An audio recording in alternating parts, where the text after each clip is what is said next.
저는 김경률 경제민주주의 21 공동대표께 좀 질의하겠습니다. 네. 네, 와주셔서 감사하고요. 네. 네, 저희가 참고인으로 이렇게 와주셔서 수당이 얼마나 되는지는 모르겠지만 부에노스아이레스에 준해서 한번 가능한지 알아보도록 하겠습니다. 네. 네. 그 참고인은 회계사 출신으로 금융 관련해서도 전문 영역이 굉장히 있습니다만 거기에 못지않게 우리 사회 문제에 대해서도 관심이 많아서 우리 사회 공정과 불공정 그리고 정의와 부정에 대해서 평소에 관심이 많고 또 그 분야에 대해서 오피니언 리더로 활동을 하고 있습니다. 제가 그 라인 펀드 사건에 대해서 간략하게 일단 정리를 하고 질의를 좀 드리는 게 좋을 것 같습니다. 우선 라임 사건 같은 경우에 계속해서 왜 특혜 논란이 이루어지느냐? 라임 펀드 사건은 희대 금융 사기로 불리는데 총 1조 6천억 원대 펀드 환매가 중단돼서 피해자가 양산이 됐고요.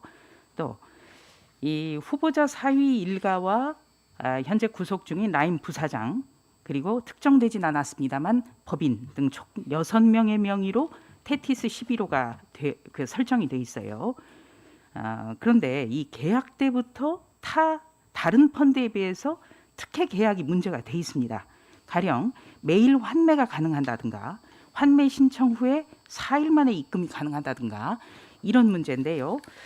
김 대표가 보시기에도 이게 특혜 논란이 있다고 보시나요? 당연히 있습니다. 뭐 이 펀드의 구성 그리고 뭐 환매 수수료, 판매 보수, 성과 보수, 뭐 환매 가능일 이런 것들에 비추어서 이것이 이제 뭐 특혜적으로 구성되어졌다라고 부인할 수 있는 사람은 없다라고 생각합니다. 그러니까 다른 펀드와 다른 점이 있기 때문에 특혜 논란이 가능하다는 거죠. 그렇죠. 지극히 유리한 조건이라고 생각합니다. 라인 펀드를 구성하고 있는 여러 가지 상품 중에서 지극히 유리한 조건이다 이렇게 생각합니다. 네. 그러면 신문 기사들을 보면 어떤 환매 수수료라든지 초과 수익 발생 시에 어떤 성과 보수 문제도 차이가 크다 이런 지적이 나오거든요. 그렇게 알고 있습니다. 네. 예. 그러니까 특혜 논란이 충분히 일만하다 이런 말씀이시죠? 예, 그렇습니다. 네. 그렇다면은 이른바 라임 사태라고 해서요. 예. 지금 그 미키루크 이상호 씨가 구속이 돼 있고 네. 또 아직은 실체적 진실을 우리가 알 수 없습니다만 김영춘 전 의원이라든지 기동민 의원에 대해서도 녹취록이 나왔습니다. 네. 네, 향후 이와 같은 진실 공방은 어떻게 정리가 돼야 된다고 보십니까? 조금 이제 저에게 말씀을 하실 기회를 주신다라면 네. 이 라인 펀드를 비롯한 이제 뭐 옵티머스 펀드도 문제가 되고 있는데요. 이와 같은 이제 금융 사기 사건의 경우에는 자금의 흐름을 파악하는 것이 사건의 전말을 파악하는 이제 시작과 끝이라고 생각합니다. 그런데 지금 이제 예컨대 라인 펀드와 관련해서 이제 1조 6천억이 조성됐다는 말씀을 해주셨고 저희가 이제 제가 개인적으로 사건 초기에 이와 같은 어떤 자금의 흐름, 사건의 전말을 파악하기 위해서 여러모로 이제 노력하던 중에 스포츠 서울로 기억하는데 14개 상장사에 투자된 사실을 알 수 있어서 제가 그 14개 상장사에 2017년부터 2019년까지의 각종 공시 자료, 금융감독원 전자공시 시스템 그리고 뭐 법인 등기부등본 이건 것들을 참조해서 이제 파악을 해본 게 뭐였었냐면 이 14개 상장사가 2017년부터 2019년까지 3개년 동안 약 1조 원을 투자를 받습니다.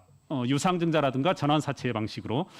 이 1조 원을 투자받는 명목이 뭐였었냐면 다 뭐 2차 전지 사업에 진출한다, 바이오 사업에 진출한다라는 그런 명목으로 이제 투자를 받고서 정작 유무형 자산에 투자한 금액은 1천억이 안 됩니다.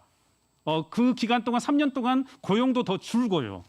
그럼 이제 이 9천억 뭐 사실은 제가 1천억 정도 유무형 자산에 투자가 됐다라고 했는데 뭐 차를 샀다라든가 그리고 불가피한 대체 투자로서 앞서 말한 신규 투자의 성격으로 이제 말할 수 없는 부분도 있는데요. 일일이 몇 건들은 좀 추적해 보면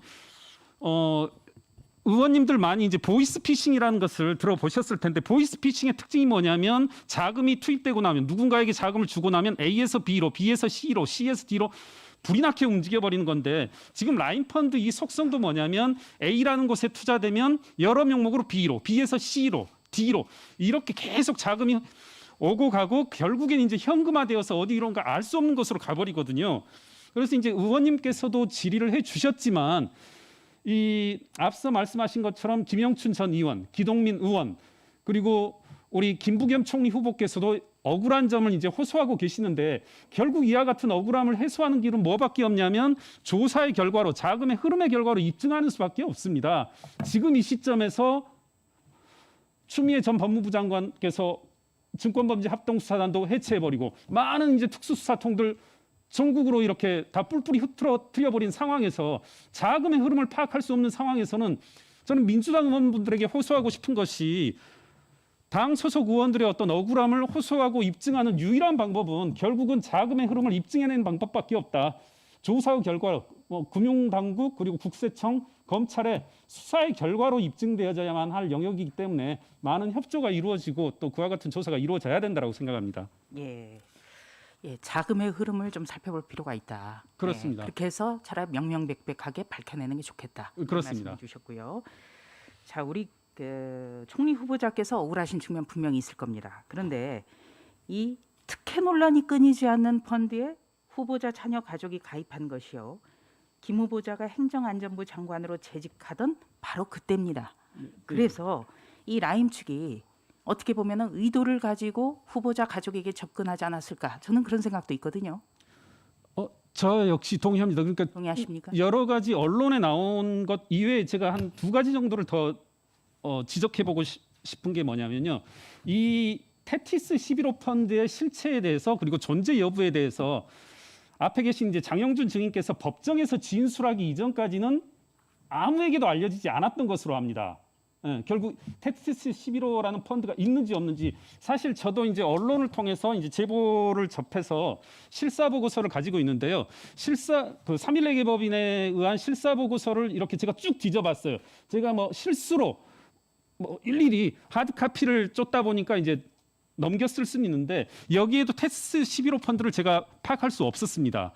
그렇다면 한 가지 드는 의문은 테티스 11호 펀드 이외의 또 다른 어떤 특혜 펀드 존재 유무 이런 것도 이제 의문이 들고요. 예. 과연 장영준 중인께서 왜 그와 같은 진술을 막판에 법정에서 했는지 그게 의문이고 또 하나 눈여겨봐야 될 것은 테티스 11호 펀드의 설정일입니다. 테티스 펀드 설정일이 언제냐면 2019년 4월이고 이 이른바 라임 펀드가 공론화된 것이 2019년 6월인데요.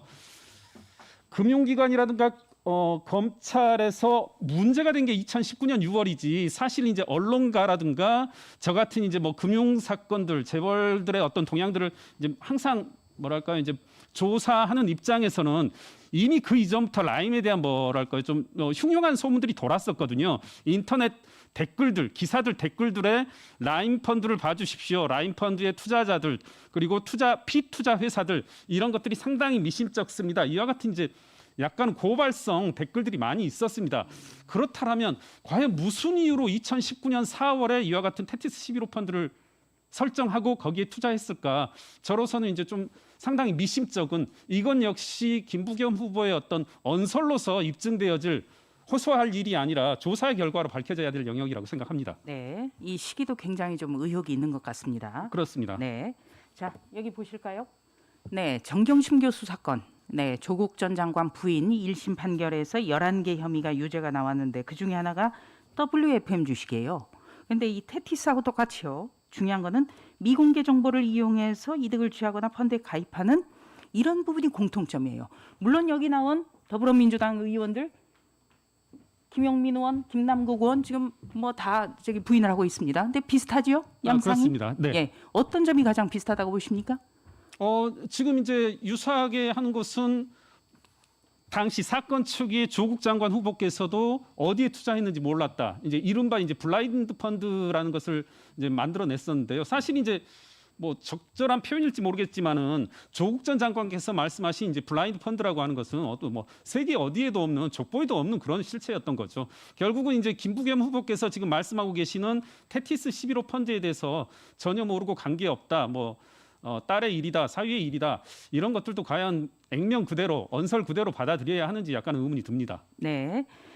자, 문재인 대통령 취임사에서 기회는 평등할 것이며 과정은 공정하고 결과는 정의로울 것이다. 이렇게 해서 많은 사람이 감동을 받았습니다만 조국 사태는 바로 이거에 정면 위배되기 때문에 20대 청년들이 등돌아섰고 우리 김경률 대표도 굉장히 실망을 했을 겁니다. 자, 그리고 김경률 참고인들 입에 담긴 힘든 문자 테러 이런 거 많이 당하셨어요. 금태섭 전 의원 같은 경우는